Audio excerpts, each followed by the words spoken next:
Wie is jy? Dit klink soos 'n eenvoudige vraag. Jy kan jou naam gee, jy kan vertel wat jy doen, jy kan sê aan watter familie jy behoort, waar jy werk, hoe oud jy is, wat jy verantwoordelikhede jy dra. Maar wat gebeur wanneer daardie rolle begin verander?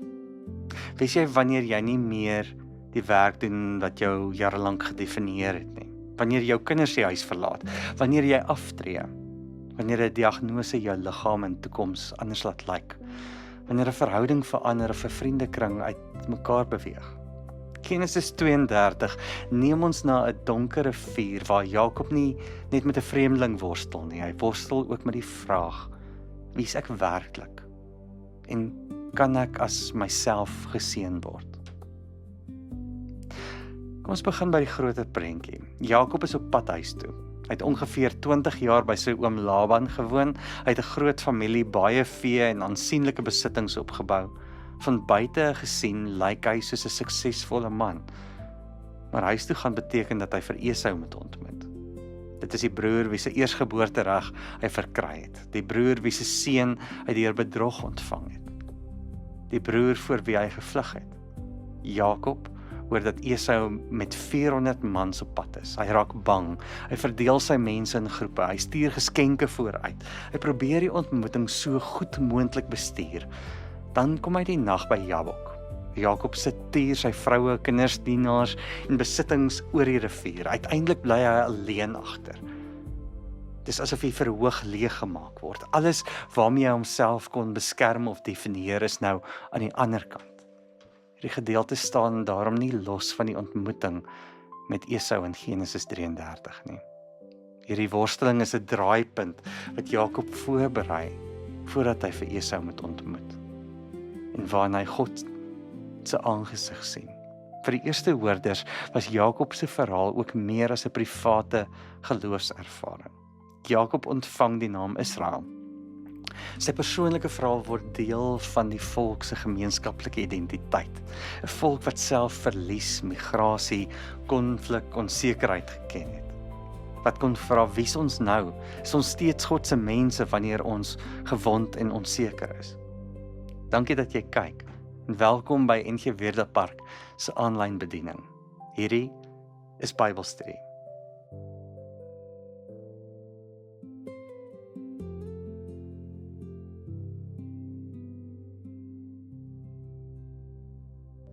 Die eerste ding wat ons moet raak sien is dat die vraag oor Jakob se naam nie die eerste identiteitsvraag is in sy verhaal nie.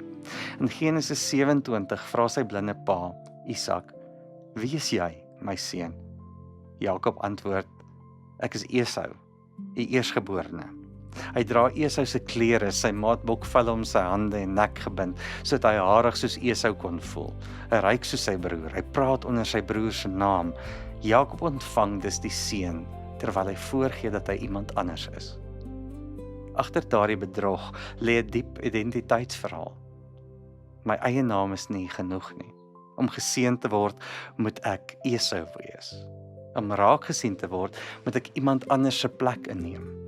Baie mense dra vandag nog sulke geleende identiteite. Ons dra die klere van die suksesvolle professionele persoon wat altyd 'n antwoord moet hê.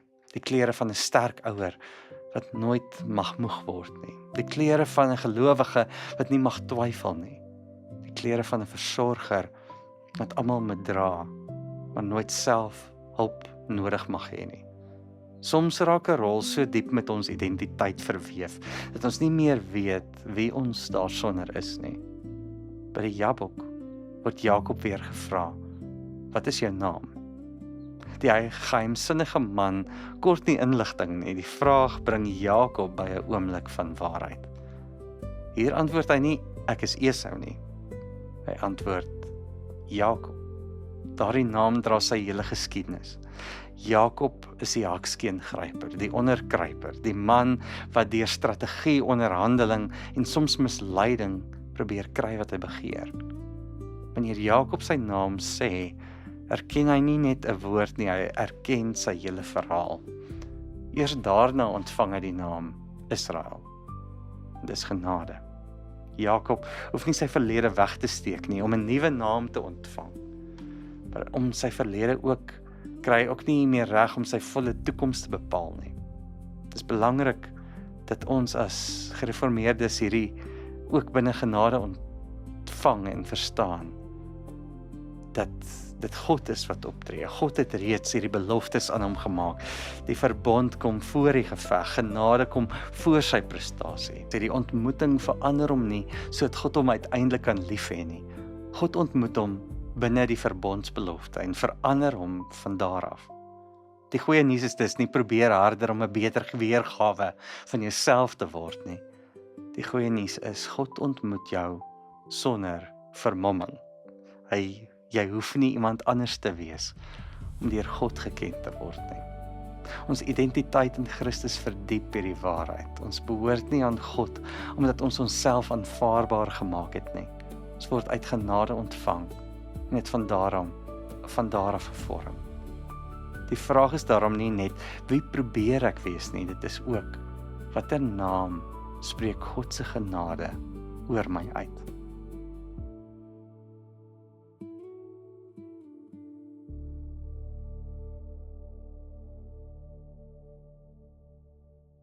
Maar hier is die dieper spanning. Die nuwe naam kom nie in 'n rustige, mooi oomblik nie. Dit gebeur in die donker. Jakob is by die Jabok. Die naam van die rivier, Jabok, klink in Hebreëus baie soos die woord wat hier vir worstel gebruik word. Jakob, Jabok en worsteling word deur die klank aan mekaar verbind. Dis asof die verteller sê, hier by hierdie rivier word Jakob se hele identiteit 'n worsteling. Die rivier is 'n grens. Jakob is nie meer by Laban nie, maar hy het ook nog nie vir Esau ontmoet nie. Hy is nie meer bloot die vlugteling wat jare gelede weggegaan het nie, maar hy weet nog nie hoe sy nuwe lewe gaan lyk nie. Ons kan dit 'n liminale ruimte noem. Die woord beteken 'n eenvoudige drempel of 'n tussenruimte. Nie meer wat was nie, nog nie wat volgende kom nie. Ons ken sulke ruimtes. Jy het jou ou werk verlaat, maar voel nog nie tuis by die nuwe een nie. Jy het afgetree, maar weet nog nie wie is ek sonder my beroep nie. Jy het 'n diagnose gekry en jou lewe lyk nie meer soos voorheen nie. Jou kind het die huis verlaat en jou rol as ouer het verander. Jy het 'n verhouding of vriendekring beweeg en weet nog nie waar jy nou hoort nie. Ons probeer dikwels so vinnig moontlik deur hierdie tussenruimtes kom. Ons wil 'n plan hê, ons wil afsluit. Ons wil weet wat gebeur volgende. Jakob is ook 'n planmaker. Maar by die rivier bereik sy strategie hulle grens. Die teks beweeg om van iemand wat alles bestuur na iemand wat self vashou en bestuur word. Van strateeg na smeekeling. Onafhanklike beweging na 'n gewone mens. Dit keer ons daarvan om die verhaal as 'n eenvoudige heldeverhaal te lees. Jakob wen nie omdat hy sterker as God is nie. Na sy heup ontwrig is, kan hy nie meer op 'n gewone manier stoei nie, hy kan net vasklou. Sy woorde verander die aard van die geveg. Ek sal u nie laat gaan nie, tensy u my seën. Jakob het sy hele lewe na seën gegryp. Hy het by Esau probeer kry, hy het sy pa gemanipuleer, hy het met Laban onderhandel, maar nou klou hy aan die gewer van die seën self. Hosea 12 onthou hierdie gebeurtenis as 'n oomblik waarin Jakob gehuil en om genade gesmeek het. Sy oorwinning is nie aggressiewe mag nie, dit is afhanklikheid. Dan vra Jakob na die vreemdeling se naam. Dis betekenisvol. Wanneer ons identiteit skuif, begin ons dikwels ook nuwe vrae oor God vra. Wie is God wanneer my planne nie werk nie? Wie is God wanneer ek nie meer die sterk een is nie? Wie is God wanneer ek nie verstaan waarom iets gebeur het nie? Wie is God wanneer my ou geloofstaal onvoldoende voel? Jakob ontvang nie die naam waarvoor hy vra nie. God ken en herbenoem Jakob, maar Jakob kry God nie onder beheer nie. Ons kan werklik deur God ontmoet word sonder dat ons alles oor God se optrede verstaan. Uiteindelik kom die son op, maar Jakob loop mank. Die lig beteken nie die wond het verdwyn of die probleem is met Esau klaar opgelos nie. Die volgende ontmoeting lê steeds voor. Jakob gaan net anders daarin. Die teks se hoop is nie dat ware geloof jou ongeskonde laat nie. Die hoop is dat jou wond nie jou finale naam word nie. Jy kan gewond wees en geseënd. Jy kan vraai en steeds aan God behoort. Jy kan in 'n tussenin ruimte leef en steeds deur God gedra word. Jakob se identiteit word daarom nie uit triomf alleen gebore nie, maar uit worsteling, oorlewing, seën en liggaamlike broosheid.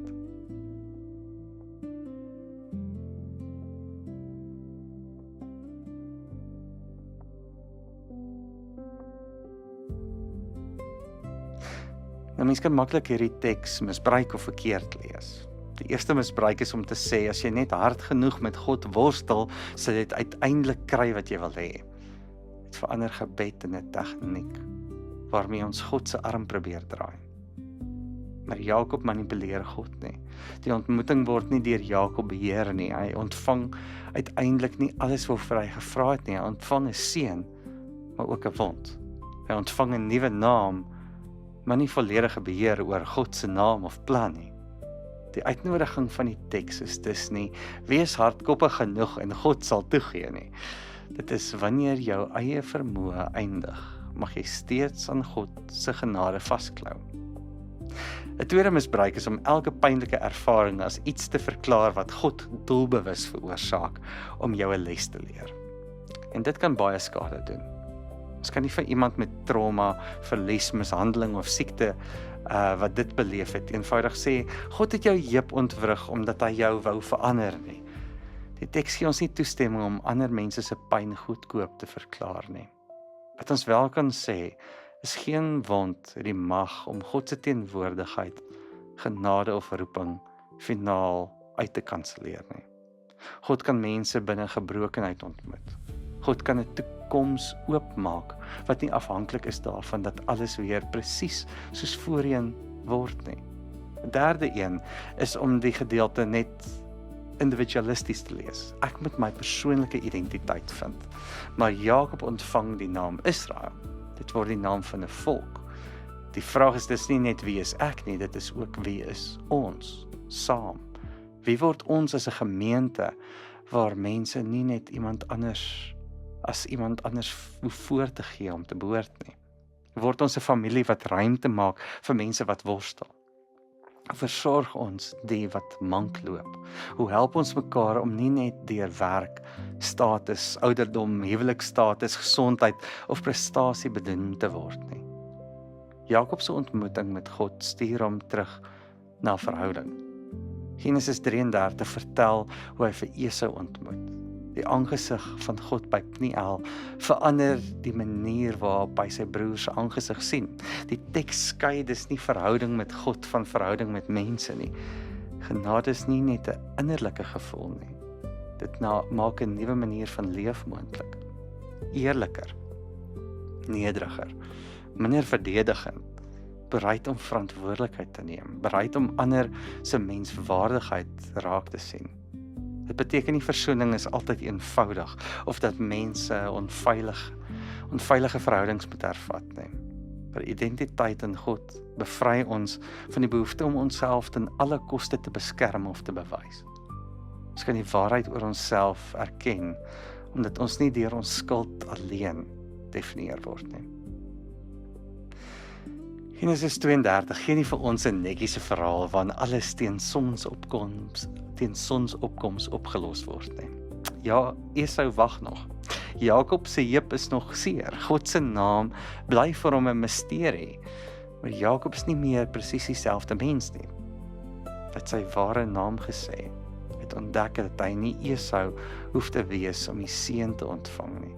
Hy het 'n nuwe naam ontvang. Hy het anders begin loop. Miskien bevind jy jouself in 'n tipe van Jabok, 'n tussenin spasie waarin 'n bekende rol verander het, 'n tyd waarin jy nie presies weet wie jy nou is of hierdie volgende hoofstuk gaan lyk nie. Die uitnodiging van hierdie teks is nie om vinnig 'n nuwe, mooier identiteit te vervaardig nie.